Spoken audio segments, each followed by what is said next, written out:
Friends, இன்றைக்கி ஒரு சூப்பரான ட்ரிபிள் சாக்லேட் லோடட் ராகி கருப்பட்டி ப்ரௌனி தான் பார்க்க போகிறோம். ஸோ செம்மையாக இது ரெடி பண்ணும்போது எனக்கு அவ்வளோ சந்தோஷமாக இருந்தது. ஏன்னா நான் இந்த ஃபஸ்ட் டைம் நிறைய சாக்லேட் லோட் பண்ணி ப்ரௌனி மேக் பண்ணுறது. ஸோ இது என்னோடய ஃபேவரட்டான கஸ்டமர் தான் கேட்டிருந்தாங்க, நிறைய சாக்லேட் போட்டு வேணும் அப்படின்னு. ஸோ கருப்பட்டியில் தான் ராகி போட்டு கருப்பட்டியில் வேணும் அப்படின்னு. ஸோ அந்த ஜூஸியாக அந்த சாக்லேட்லாம் நல்லா இதாகி நல்லா ஜூஸியாக இருந்தது. ஸோ அப்படியே ஒவ்வொரு இதுலேயுமே பார்த்திங்கன்னா அந்த சாக்லேட் நல்லா மெல்ட் ஆகி சூப்பராக இருந்தது. நான் எல்லாமே ஒயிட்டு, டார்க்கு, மில்க்கு, ஸோ 3 சாக்லேட்டுமே நான் போட்டிருந்தேன். ஸோ அப்படியே அந்த ஒவ்வொரு பைட்லேயுமே அந்த சாக்லேட் இருந்துச்சு.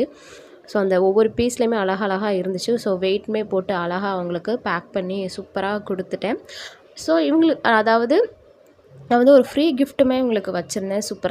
சூப்பரான ஒரு ப்ரேஸ்லெட்டுமே. ஸோ நான் ஒரு ஆஃபர் போட்டிருக்கேன். ஸோ அதையுமே அழகாக பேக் பண்ணி அவங்களுக்குமே கொடுத்தாச்சு. அவங்க ரிவ்யூமே சூப்பராக ஷேர் பண்ணியிருந்தாங்க.